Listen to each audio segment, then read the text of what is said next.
नमस्कार दोस्तों। आज हम डिस्कस करेंगे आज हमारा कन्वर्सेशन रहेगा एनके सूद सर के साथ और मेरा रिगार्डिंग जो अभी इज़राइल ईरान का जो चल रहा है कॉन्फ्लिक्ट उसके बीच में, तो उसमें सबसे ज़्यादा रोल होता है वो होता है इंटेलिजेंस का, कि कैसे इज़राइल का इंटेलिजेंस जो मुशाद है वो यूज़ करके कैसे ईरान को हिट कर रहा है। तो आज सर से समझेंगे और सर हमें बताएँगे कि कैसे एक इंटेलिजेंस वर्क करता है और कैसे इसका महत्व है एक ऑनगोइंग वॉर में। तो नमस्कार सर। सर अभी आपने नमस्कार। जो ये इज़राइल-ईरान का चल रहा है उसमें आपने देखेंगे कि इज़राइल ने ईरान के स्पेसिफिक टारगेट पे बिल्डिंग है तो फर्स्ट फ्लोर पे हिट किया है, जाके ड्रोन की फैक्ट्री ओपन कर दी है वहाँ पे और फिर ड्रोन से हिट किया है, स्पेसिफिक टारगेट्स किए हैं। तो वो उसके बारे में आप क्या कहना चाहेंगे सर? देखिए, बिल्कुल सही बात है कि इंटेलिजेंस का बड़ा इम्पोर्टेंट रोल है, बहुत सिग्निफिकेंट रोल है। अगर इंटेलिजेंस ना हो तो इनके प्लेन वहाँ हिट नहीं कर सकते, मिसाइलें हिट नहीं कर सकती। लेकिन आजकल जो लेटेस्ट टेक्नोलॉजी आ रही है उसके अंदर आपके पास एमुनिशन ऐसे हैं जो आपको पिन पॉइंटेड एक्यूरेसी देते हैं। आपने देखा होगा पीछे जो ऑपरेशन सिंदूर किया गया, उसके अंदर भी इंडिया ने इसी तरीके से किया गया। अगर इससे पहले आप देखेंगे जो इंडिया ने ऑपरेशन किया था जब बालाकोट स्ट्राइक की थी, तब भी प्रिसिशन स्ट्राइक की गई थी। देखिए आज क्या है, शुरू से इंटेलिजेंस की बड़ी इंपॉर्टेंस है। जिस भी राजा के पास इंटेलिजेंस सिस्टम नहीं था वो ज्यादा चल नहीं सका। ये नहीं कि आपको इंटेलिजेंस पे चलेगी, इंटेलिजेंस के साथ आपको सिक्योरिटी का सिस्टम भी चाहिए। लेकिन इंटेलिजेंस का बड़ा इंपॉर्टेंट रोल है, बड़ा सिग्निफिकेंट रोल है। आपने देखा 1971 का जब वार हुआ था तो उस टाइम पे रॉ ने पूरी प्लानिंग की थी जो पाकिस्तान के टुकड़े करने थे। देखिए, प्लानिंग का काम या इंटेलिजेंस देने का काम होता है इंटेलिजेंस एजेंसीज का। उसके बाद जो अगला काम होता है वो डिस्कस किया जाता है आर्मी एयरफोर्स या हमारी डिफेंस के साथ, और उसके बाद ऑपरेशन को लॉन्च किया जाता है। कोई भी आप देखिए, जब यहाँ पे पहलगाम अटैक हुआ तो कोई हमने इमीडिएट अटैक नहीं किया पाकिस्तान के ऊपर या इमीडिएट उसके ऊपर स्ट्राइक नहीं की। उसके लिए हफ्ते 10 दिन 12 दिन का टाइम लिया, सोचा क्या होगा। और एक और बात बता दूं कि आपने जब हमने बालाकोट स्ट्राइक की थी तो उस टाइम पे पूरी इंफॉर्मेशन थी, इंटेलिजेंस की इंफॉर्मेशन थी कि यहाँ पे इनका कैंप है। कई कैंप्स की उनको डिटेल दी गई थी पीएम मोदी को कि पीओके के अंदर पीएम मोदी ने कहा पीओके के अंदर हम अटैक नहीं करेंगे क्योंकि बड़ा अटैक है तो उसका हम अच्छे से बदला देंगे। पंजाब के अंदर दी गई थी भावलपुर की, वहां पे भी मना कर दिया कि यहाँ पे पॉपुलेशन है, सिविलियन पॉपुलेशन है। फिर उनको बालाकोट का दिया गया और ये बताया कि बालाकोट के अंदर 300 मिलिटेंट्स हैं और उससे एक दिन पहले बालाकोट के अंदर कुछ लोग की रिक्रूटमेंट की गई थी जिनका प्रोग्राम स्टार्ट होना था। मतलब स्ट्राइक से एक दिन पहले वहां पे 100 के करीब और नए मिलिटेंट आ गए थे, सबको उड़ा दिया। तो इंटेलिजेंस का महत्व है। अगर इंटेलिजेंस न होगी तो आप सोचिए कि आपकी एयरफोर्स भी अंधी है, आपकी आर्मी भी अंधी है। तो इंटेलिजेंस का सिग्निफिकेंस है और इंटेलिजेंस के लिए कई सालों तक काम करना पड़ता है। ये नहीं आपने अभी कहा तो भी यहाँ पे आपको इंटेलिजेंस मिल जाएगी। और आप देखिए, छोटी सी बात हो जाती है, जैसे पहलगाम का अटैक हो गया, लोगों ने कहा इंटेलिजेंस फेल होगी। लोगों को पता ही नहीं क्या इंटेलिजेंस के लोग पहाड़ों के अंदर छुपके तो नहीं बैठे ना, एक सिस्टम से काम करना पड़ता है, टाइम लगता है उसके अंदर। और वहां पे पाकिस्तान ने यहाँ पे मतलब टनल बनाई हुई थी घुसने के लिए। फिर वहां पे पहाड़ी एरिया है, वहां पे पूरे हिल्स हैं, आपको 20 मीटर के आगे दिखता कोई नहीं है। लेकिन एक इंसिडेंट होने के बाद आप कहते हैं इंटेलिजेंस फेलियर है। इंटेलिजेंस फेलियर ऐसे नहीं होता। देखिए, जैसे हमारे डिफेंस सिस्टम है, डिफेंस सिस्टम में क्या है कि किसी की 80% एक्यूरेसी है, किसी की 90% है, किसी की 95% है। 100% कोई भी डिफेंस सिस्टम रोक नहीं सकता। तो इसीलिए इंटेलिजेंस का भी इसी तरीके से हाल है। इंटेलिजेंस के बगैर ना तो इसराइल वार लड़ सकता था, ना इंडिया पाकिस्तान से लड़ सकता था, चाहे 65 का वार हो, चाहे 71 का वार हो, चाहे अभी ऑपरेशन सिंदूर हो। तो इंटेलिजेंस की सिग्निफिकेंस भी है और इंटेलिजेंस को अपडेट करना पड़ता है, लेटेस्ट टेक्नोलॉजी लानी पड़ती है। इंटेलिजेंस के अंदर कई पार्ट्स होते हैं, जैसे आपके ह्यूमन इंटेलिजेंस है, ये पुराना सिस्टम है, लेकिन ये हमेशा रेलेवेंट है और रेलेवेंट रहेगा, क्योंकि ह्यूमन इंटेलिजेंस के बगैर आपके काम नहीं चल सकते। फिर आज आपके टेक्निकल इंटेलिजेंस आ गई है, उस पर काम किया जाता है। फिर आप क्या था कि कई बार आप ईमेल्स के थ्रू पकड़ा करते थे कुछ मिलिटेंट को, फिर आपके मोबाइल से के थ्रू पकड़ा करते थे। आज जो पाकिस्तान काम करता है, हमारे यहाँ पे लव जिहाद की बात करता है, हमारे एजेंट बनाता है, वो व्हाट्सएप पे लोगों को टैप करके उनके उनके डिटेल लेकर के करता है या फेसबुक से करता है। इसके साथ साथ और बड़े सिस्टम है, जैसे इसराइल ने पाकिस्तान की हमास के ऊपर अटैक किया। मतलब देखिए, इसकी कोई लिमिट नहीं है इंटेलिजेंस गैदरिंग की। और इंटेलिजेंस गैदरिंग कोई आसान काम नहीं है, डिफिकल्ट काम है। आपको बड़ा सिस्टमेटिकली इसके ऊपर बैठ के काम करना पड़ता है, पूरी टीम बैठती है। और कई बार लोग कहते हैं जी यहाँ पे इंटेलिजेंस फेलियर है, यहाँ पे आपने आज क्यों नहीं अटैक किया। जैसे एक लड़की पकड़ी गई थी सोनम मल्होत्रा, उसके ऊपर कहा लोगों ने जी इसको पहले क्यों नहीं पकड़ लिया। देखिए इंटेलिजेंस का काम ये होता है कि हमें अगर किसी पे शक होता है, तो उसको प्रॉपर टैप करते हैं, जब एक को कुछ इन्फॉर्मेशन मिल जाती है, तो हम सोचते हैं इस पे अटैक करेंगे, लेकिन उससे पहले पूरे गैंग को पकड़ने की बात करते हैं। देखिए जब सोनम मल्होत्रा को पकड़ा गया तो उसके साथ 10-20 और लोग पकड़े गए। इंटेलिजेंस का काम होता है कि पूरे सिस्टम को पकड़ना। एक को पकड़ के आप छोड़ देंगे तो दोबारा स्टार्ट हो जाएगा। तो इंटेलिजेंस की सिग्निफिकेंस भी है, इंटेलिजेंस की इम्पोर्टेंस भी है, लेकिन आप सिर्फ इंटेलिजेंस पे बेस होंगे तो आपके काम नहीं चलते। आपके पास बाकी डिफेंस सिस्टम होने चाहिए, आपके पास डिफेंस फोर्सेस एफिशिएंट होनी चाहिए, ये सारा काम करने के ऊपर। तो आज इज़राइल अगर इराक के ऊपर अटैक कर रहा है, हमास के ऊपर अटैक कर रहा है, तो इज़राइल ने अपने सिस्टम को डेवलप किया बहुत सालों से, और इज़राइल की ज़रूरत भी ऐसी है। अगर अपनी इंटेलिजेंस स्ट्रॉन्ग नहीं करेगा, डिफेंस को स्ट्रॉन्ग नहीं करेगा, तो इज़राइल तो चारों तरफ से दुश्मनों से घिरा हुआ है, तो वो तो खत्म हो जाता, इतनी देर सर्वाइव ही नहीं करता। तो इसलिए इंटेलिजेंस को इम्पोर्टेंस भी मिलती है, मिलनी भी चाहिए। इंडिया के अंदर भी इंटेलिजेंस को इम्पोर्टेंस देंगे तो इंडियन इंटेलिजेंस स्ट्रांग होगी तो देश भी स्ट्रांग होगा। अगर आज हमारी इंटेलिजेंस खत्म हो जाएगी तो हमारा देश भी बिखर जाएगा। Correct sir. नहीं, बिल्कुल सही बात है सर। और जो इंटेलिजेंस का आपने अभी डिस्क्रिप्शन दिया कि हम किसी को पकड़ते हैं, तो हम उसको पहले पूरे एंड तक जाते हैं कि हम उसमें कितना निकाल सकें।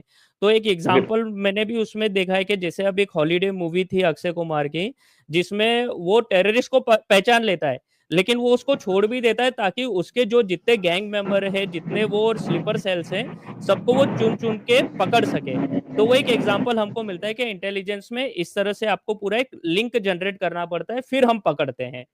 तो ये आपकी बात एकदम सही है सर।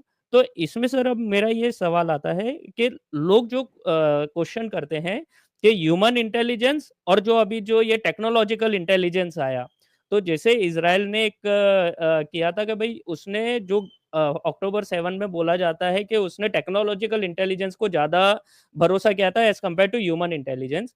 तो ह्यूमन इंटेलिजेंस कितना इम्पोर्टेंस होता है सर ये सब चीज़ों में, और कितना मायने रखता है ह्यूमन इंटेलिजेंस?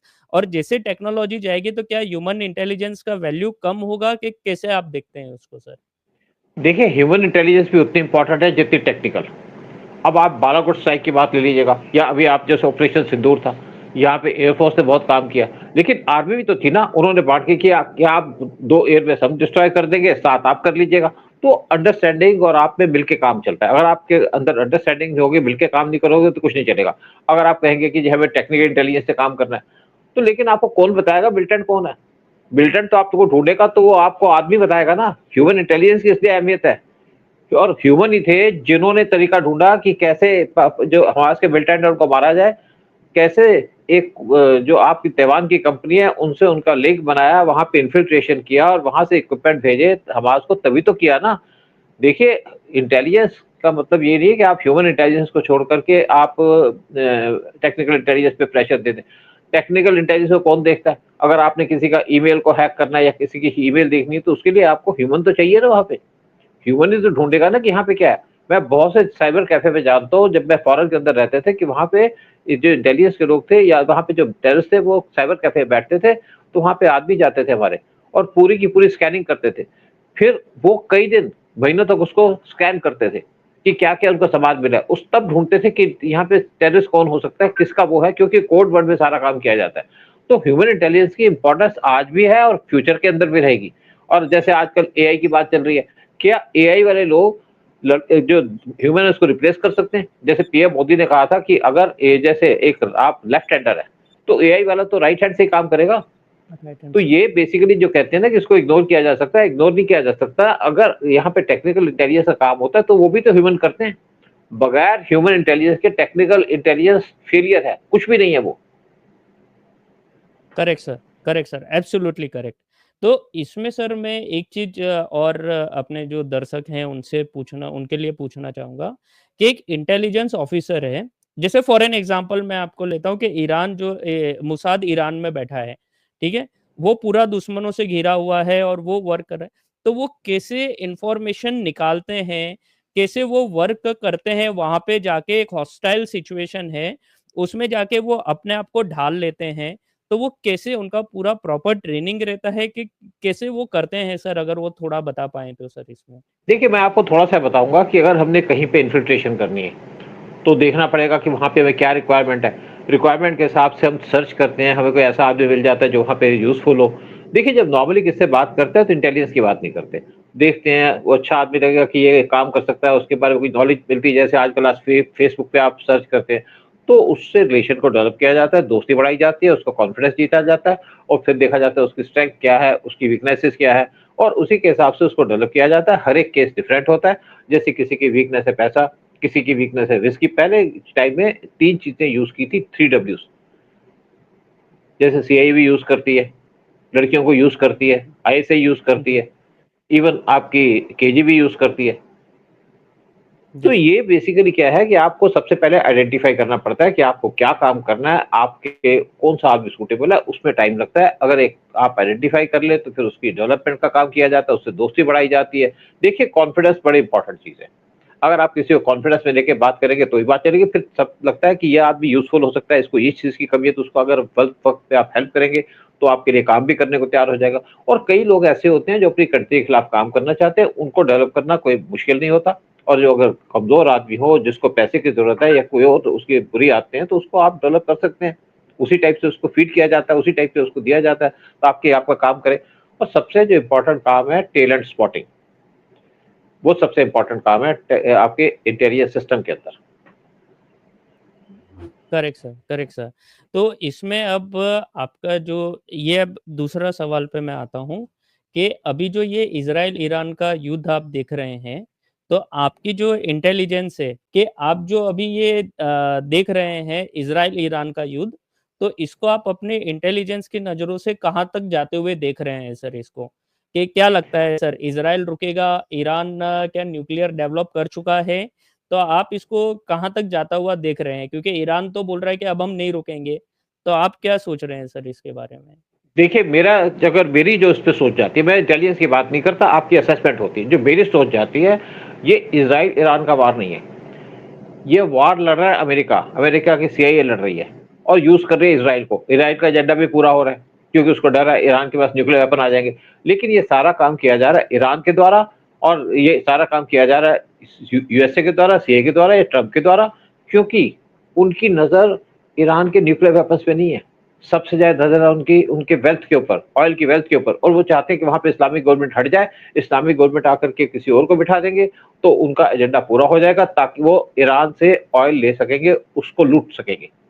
आप देखिए, जब यहाँ पे इस्लामिक गवर्नमेंट एस्टेब्लिश हुई थी 1979 में, उससे पहले यहाँ पे रज़ा पहलवी थे, जो ईरान के किंग थे, तब भी ईरान एक मुस्लिम कंट्री था। लेकिन उस टाइम पे ईरान के अंदर टोटल लिबर्टी थी, खुशहाली थी। और तब भी यूएस उसका तेल लूट रहा था। जब ईरान के पहलवी ने सोचा कि मैं, जो अमेरिका मुझे लूट रहा है, तो मैं थोड़ा-सा इसको लूट को कम करूँ, और तभी उन्होंने जो अयातुल्लाह खुमैनी, खमनेई आज है, वो खमैनी थे उस टाइम पे, उनको पेरिस से भेजा ईरान के अंदर, राजा को छट्टा देने के लिए। लेकिन सिचुएशन उनके हाथ से निकल गई। आज इतने सालों से जो अमेरिका लूट कर रहा था ईरान की, वो खत्म हो गई और दोबारा अमेरिका की नज़र पड़ी है। भाई, ईरान का ऑयल लो, ईरान की गैस लो और ईरान के अंदर घुसो और इसको लूटो। अमेरिका लूट करना चाहता है ईरान के अंदर, इसीलिए उसने वार स्टार्ट किया है। इज़राइल का वार नहीं है, मैंने जैसे कहा, ये वार है सीआईए का या यूएस का। और यहाँ पे जो ट्रम्प है, वो कहते हैं मुझे पीस रिवार्ड चाहिए, क्योंकि मैंने पीस मेंटेन की है। पीस मेंटेन नहीं कर रहा। अगर जहाँ पे ट्रम्प बैठे हैं, वो पूरे वर्ल्ड को डिस्टर्ब कर रहे हैं। आपने देखा कि किस तरीके से बिहेव करते हैं वर्ल्ड के लीडर से।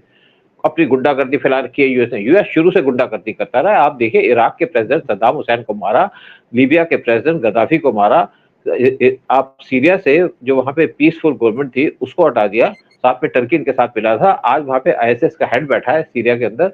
इसी तरीके से बहुत सी गवर्नमेंट को हराया। इवन भुट्टो को फांसी देने के पीछे इनका काम है। इंडिया के जो लाल बहादुर शास्त्री है, उनको मारने के पीछे सीआईए का काम है। इवन देखा कि पीएम मोदी को ये नहीं चाहते थे कि पीएम मोदी दोबारा पावर में आए, क्योंकि पीएम मोदी इंडिया को आगे ले जाना चाहते हैं। तो यूएस की पॉलिसी है वर्ल्ड को डिस्ट्रॉय करना, जो इस टाइम पे ट्रम्प कर रहे हैं। Yes sir. सर इसमें मेरा एक सवाल आता है कि यूएस हमको पता है कि वो जो इस्लामिक टेररिस्ट है, आईएसआई को यूएस फंड करता है, एचटीएस को यूएस फंड करता है, आईएसकेपी को यूएस फंड करता है। तो जो भी इस्लामिक टेररिस्ट है, सबके पीछे यूएस का हाथ है, ये हमको क्लियर है। तो फिर जब इस्लामिक कंट्री के साथ इसका इतना अच्छा तालमेल है, तो फिर ये ईरान के साथ क्यों नहीं बिठा पाया? अगर आप उसमें थोड़ा-सा, ये क्वेरी मेरे पास अभी आपने आंसर दिया, तो मेरे एक क्वेरी आया कि ईरान के साथ वो क्यों नहीं बिठा पाया सर तालमेल? देखिए, ऐसा है, ये ज़्यादातर मुस्लिम कंट्री को धमकाता है। सऊदी अरेबिया, यूएई सबको धमका के रखता है। और उनको डर लगता है कि यहाँ पे टेररिस्ट बैठे हैं, तुम्हारा काम हो जाएगा। लेकिन ईरान के अंदर काम तो यूएस ने बिगाड़ा अपना, उसकी कैलकुलेशन गलत हो गई। और ईरान के अंदर जो सिस्टम बैठा है आयतुल्लाह खमैनी, आज ये खमैनी वो आजकल बहुत पावरफुल हो गए अपनी कंट्री के अंदर, वो अपनी पावर नहीं लूज करना चाहते। देखिए, अगर आज ईरान के अंदर सबसे ज्यादा किसी को हेट की जाती है आयतुल्लाह के द्वारा या ईरानियन गवर्नमेंट के द्वारा, वो है यूएस।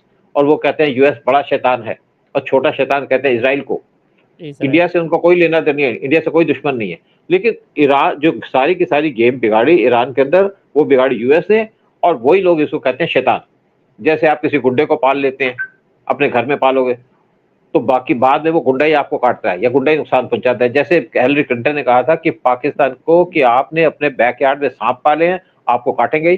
तो ये जो सांप पाला यूएस ने, वो उसी को काट रहा है, उसी को उसने डेवलप किया था। और ईरान एक जो खेल थी, बड़ी खूबसूरत कंट्री थी, उसको सत्यानाश कर दिया। मैं इस्लामिक गवर्नमेंट की बात नहीं कर रहा, मैं कर रहा हूँ ट्रम्प की। इवन 80s के अंदर अफगानिस्तान के अंदर लड़कियां स्कर्ट पहन के घुमा करती थी, उसको बर्बाद किसने किया? उसको बर्बाद किया यूएस ने, उसकी सीआईए ने। आप देखिए, बांग्लादेश के अंदर शेख हसीना बैठी थी, बांग्लादेश प्रोग्रेस कर रहा था, लेकिन किसने उसको बर्बाद किया? डीप स्टेट जो यूएस की है, चाहे यूएस की डीप स्टेट हो, चाहे सीआईए हो, चाहे कोई भी हो, बर्बाद तो उसने किया। और ट्रम्प भी वही काम कर रहा है। तो ये किसी वर्ल्ड के अंदर पीस नहीं चाहते, किसी को ये नहीं देखना चाहते कि स्ट्रांग हो। आज रशिया यूक्रेन वार चल रहा है, तो उसके पीछे भी इनका हाथ है।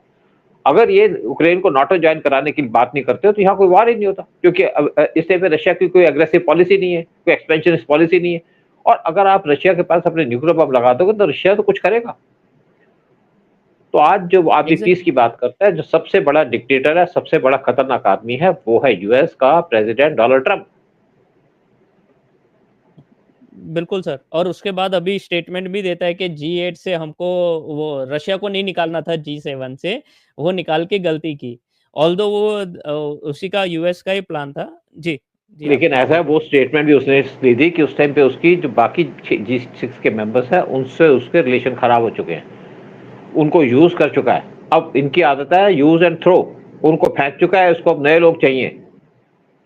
अब ईरान चाहिए लूटने के लिए, और कंट्रियां चाहिए, क्योंकि यूरोप के अंदर कुछ बचा नहीं जिसको यूएस लूट सके। Exactly sir. बट इसमें सर मुझे जो दिखता है, ये जस्ट एक अलग मैं इसमें देखना चाहूँगा कि यूरोप भी गेम खेल रहा है यूएस के साथ। जैसे यूरोप ने एफटीए साइन किया इंडिया के साथ, तो यूरोप को भी समझ में आ रहा है that US is not a good player to deal with. ठीक है? बट इसमें मैं अब हाँ, प्लीज़, प्लीज़ सर आप कुछ हाँ, बोल रहे थे। नहीं नहीं, देखिए बिल्कुल सही बात है। आज मतलब आप देखिए ना कि जब यहाँ पे मीटिंग हो रही थी G7 की, तो पीएम मोदी की जब बात हुई मैक्रोन के साथ, तो पीएम मोदी ने कहा आप ट्वीट बहुत करते हैं। दोनों कैसे हंसे, मतलब ट्रंप का मजाक उड़ा रहे हैं। देखिए, सबको पता है कि गेम क्या चल रही है, सबका अपना एजेंडा है। और आज ह्यूमन राइट्स की अगर बात करता है यूरोप, वहां पे ह्यूमन राइट की वैल्यू नहीं है, तो सिर्फ एक दिखावा है। अगर इनको ह्यूमन राइट की चिंता होती तो ये वर्ल्ड को पीस से रहने देते।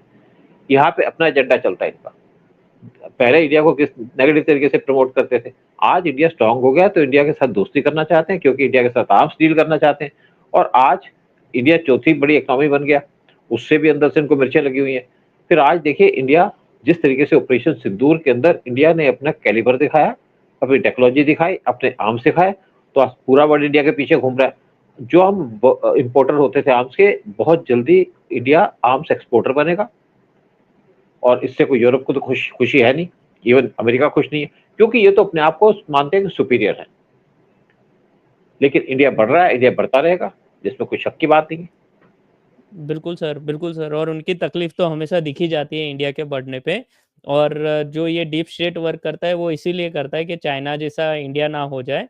और अभी रिसेंटली एक ने बोला भी था ना कि जैसे इंडिया ग्रो करेगा, we will stand against India also. अभी रिसेंटली 2 दिन, 3 दिन पहले ही बोला था। तो वो it's a habit of US. ठीक है? ये एक तो यूएस का इश्यू है ही, वो रहेगा भी। बट इसमें सर जैसे इज़राइल, ईरान का जो ये चल रहा है, तो इसमें इंडिया का क्या रोल आता है अब? इंडिया को इज़राइल का साथ देना चाहिए, इंडिया को ईरान का साथ देना चाहिए, कि हमको न्यूट्रल ग्राउंड करना चाहिए? बट हम न्यूट्रल रह नहीं पाएँगे, क्योंकि ये ग्लोबलाइज़ेशन है आज के टाइम में। तो आपको क्या देखिए, लगता है? इसराइल हमारा बड़ा अच्छा फ्रेंड है, वो हमें हमेशा उसने हेल्प की है, इसमें कोई डाउट की बात नहीं है। और अगर ईरान की बात करें, तो ईरान चाहे न्यूक्लियर बम बनाए, हमें कोई फर्क नहीं पड़ता, क्योंकि हम टारगेट नहीं है। ईरान के अंदर इंडियंस की बहुत इज्जत है, ईरान इंडिया की रिस्पेक्ट करता है, चाहे वहाँ की गवर्नमेंट इस्लामिस्ट है, लेकिन उन्होंने कभी भी इंडिया के अंदर इंटरफेयर नहीं किया। तो हम तो चाहेंगे कि ये वार के अंदर जो है ईरान बचा रहे और वहाँ पे इस्लामिक गवर्नमेंट है तो है, रहे वहाँ पे। इससे लोकल प्रॉब्लम हो सकती है लोगों को, लेकिन इंडिया कोई प्रॉब्लम नहीं है। इंडिया वहाँ पे चाबहार पोर्ट डेवलप कर दिया इंडिया ने, और वहाँ पे एक रेलवे लाइन बन रही है जो जाहेदन तक जाती है, यानी कि ईरान के बॉर्डर जो अफगानिस्तान से लगता है उस पे जाती है। वो ईरान बना रहा है, जैसे वो कंप्लीट हो जाएगी तो हमारी ट्रेड बढ़ जाएगी, बिजनेस बढ़ जाएगा, जितनी भी रशियन रिपब्लिक कंट्रीज है और अफगानिस्तान के साथ जो रिच है मिनरल्स के अंदर। तो हम तो यही चाहते हैं कि वार खत्म हो और यहाँ पे पीस आ जाए, और ईरान के जो न्यूक्लियर वेपन के चक्कर में हमें कोई उससे मतलब नहीं है, हमें खतरा नहीं है। खतरा होगा तो यूएस को, और इसराइल से हमारी जरूर सिंपैथी है, इसराइल के साथ रहते हैं क्योंकि इसराइल हमारा दोस्त है। देखा जाए तो दोनों हमारे फ्रेंड्स हैं। Correct sir, correct sir. लेकिन इसमें सर मैं माफ़ी के साथ एक पॉइंट मेरा ऐड करना चाहूँगा। मैं आपके इतना वास्ट एक्सपीरियंस है, फिर भी मैं छोटा-सा एक आपसे एक ये इसमें सवाल ही है कि अगर ईरान न्यूक्लियर डेवलप कर लेता है, तो मुझे पर्सनली लगता है कि ये मेरे लिए एक खतरा है। पाकिस्तान के पास न्यूक्लियर है, वो एक खतरा, चलो वो हमारा एनिमी स्टेट है। लेकिन जो ये बेल्ट है, इस्लामिक बेल्ट है, एक उनके लिए इज़राइल सबसे बड़ा थ्रेट है। बट जो दूसरा थ्रेट है, वो अब जो इनका एक रिलीजियस लाइन है, जो काफ़िर का लाइन है, वो ईरान के पास आता तो इंडिया ही है, इंडिया है तो हिंदुस्तान ही। तो इनका जो एक रिलीजियस लाइन है, तो आगे जाके क्यों वो मेरे अगेंस्ट यूज़ नहीं करेगा लाइक पाकिस्तान सर? हमारा कोई डिस्प्यूट ही नहीं है, ईरान ने कभी हमसे कोई डिस्प्यूट नहीं किया शुरू से आज तक। और देखिए मैं आपको बता दूं, ईरान एक शिया कंट्री है, पाकिस्तान एक सुन्नी कंट्री है। शियास हमको कभी परेशान नहीं कर रहे थे, हमें हमारा कोई इशू नहीं है। और सिंपल सी बात है कि हम ट्रेड और बिजनेस करना चाहते हैं, हम किसी के इंटरनल अफेयर्स में इंटरफेयर नहीं करते। तो ना हमारी किससे दुश्मनी है। आप सऊदी की बात ले लीजिएगा, यूएई की ले लीजिएगा, आप सीरिया की लीजिएगा, उसको भी हमने एड भेजी थी, इजिप्ट की ले लीजिएगा, सब हमारे दोस्त है, अच्छे रिलेशन है। सबसे अच्छे रिलेशन हमारे सऊदी और यूएई के साथ है। पाकिस्तान की बात अलग है, अगर वर्ड काफिर यूज करता है तो कौन यूज करता है? पाकिस्तान।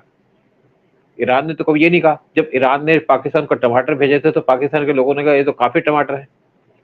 जी, जी, जी। तो क्योंकि मैं ईरान में रहा हूँ, मैं अच्छे से ईरान को जानता हूँ, कैसी कंट्री है, कैसे लोग हैं, तो इसलिए। समझ गया मैं सर। आपकी बिल्कुल, बिल्कुल आपका इंटेलिजेंस है, तो मैं उसका पूरा रिस्पेक्ट करके मैं I totally understand with you. तो ठीक है सर, आपने जो ये एक्सप्लेन किया, इसके लिए एक एक लास्ट सवाल है सर, आपसे जस्ट लास्ट क्वेश्चन। अ, जी, अच्छा, अगर सपोज़ ये जो रिजिम चेंज होती है, आयतुल्लाह खमेनी को हटा के, अब देखो अगर वो शाह को लाता है, ठीक है? तो शाह जो रहेगा वो यूएस का पपेट रहेगा। वो हमको जो दिखता है, और अब यूनिस को लाए थे, वो यूनिस जैसे पपेट बना था यूएस का, तो हमारे लिए वो ट्रबल करने लगा बांग्लादेश में। और जैसे ही अगर शाह ऑफ ईरान आता है, तो वो क्या इंडिया के भी अगेंस्ट जाएगा जैसा ये है? ऑल्दो पब्लिक अगेंस्ट में नहीं है, बांग्लादेश का खैर पूरा सिचुएशन ही अलग है, पब्लिक भी उनकी इसी तरह से रेडिकलाइज्ड है, बट ईरान की पब्लिक नहीं है रेडिकलाइज्ड। बट क्या वहाँ की गवर्नमेंट अगर पपेट आता है यूएस का, बिकॉज़ यूएस को भी पता है कि जैसे ही मेरा चाबहार पोर्ट है, वो रशिया को भी कनेक्ट करता है, तो एक रशिया से जो उसका इश्यू है, उसको अफेक्ट करके क्या वो मेरे इंटरनल जो मेरा रिलेशन है, उसको सबोटाइज करने का कोशिश करेगा यूएस, जैसे बांग्लादेश में किया था? नहीं, यहाँ पे क्योंकि ईरान के इंटरेस्ट डिफरेंट है, और यहाँ से यूएस को डायरेक्टली इम्पैक्ट नहीं होता। बांग्लादेश के अंदर तो जानबूझ के इंडिया को तंग किया है डीप स्टेट ने आकर के। लेकिन ईरान की जब गवर्नमेंट थी पहलवी की, तो तब भी हमारे अच्छे रिलेशन थे। और जब पहलवी लास्ट डेज में था तो उसने इंडिया से हेल्प मांगी थी कि वे हेल्प करो, मुझे इन्फॉर्मेशन दो इनके बारे में कि यहाँ पे जो एक्सट्रीमिस्ट है किस टाइप की एक्टिविटी कर रहे हैं। तो अगर वहाँ पे गवर्नमेंट चेंज होगी तो हमें इम्पैक्ट नहीं पड़ेगा। लेकिन जो आज प्रेजेंट गवर्नमेंट है उससे भी हमें कोई दिक्कत नहीं है, और ये हमें सूट करती है। हमें जो लोकल ये जरूर है कि वहाँ पे अगर पीस आएगी या ईरान के अंदर गवर्नमेंट चेंज होगी तो वहाँ के लोगों का भला होगा। लेकिन वो इशू को हम छोड़ करके अगर इंडिया के इंटरेस्ट देखें तो चाहे पहलवी आए चाहे इस टाइम प्रेजेंट गवर्नमेंट है, इंडिया को इम्पैक्ट नहीं पड़ेगा। इंडिया के साथ रिलेशन अच्छे रहेंगे, इंडिया की ट्रेड भी होगी, बिजनेस भी होगा। Great sir, great sir. तो बस वैसे ही बाकी सब ठीक है, इंडिया का भला होना चाहिए, बाकी तो सब बिल्कुल। ठीक है, चलो वो तो चलता रहेगा। और जैसे हमारे मोदी जी ने कहा कि आपदा में अवसर ढूँढना, तो वो तो ढूँढेगा इंडिया, तो वो तो होगा ही। तो इसी के साथ sir thank you very much sir, आपने अपना प्रीशियस टाइम निकाला और हमें ये एक्सप्लेन किया कि क्या चल रहा है अभी और क्या हमारे लिए बेहतर रहेगा। तो उसके लिए बहुत-बहुत धन्यवाद और दोस्तों सर का भी एक यूट्यूब चैनल है, तो आप प्लीज़ मैं आपको लिंक शेयर कर दूँगा डिस्क्रिप्शन में, तो सर के यूट्यूब चैनल को भी प्लीज़ फॉलो करें और सर भी अपने इनसाइट्स रेगुलर देते रहते हैं डेली, तो आप प्लीज़ उनको फॉलो करें, सब्सक्राइब करें और इनके व्यूज़ को समझें sir. Okay, thank you sir, thank you very much sir. जय हिंद, बहुत बहुत जय भारत। शुक्रिया। जय हिंद, जय भारत।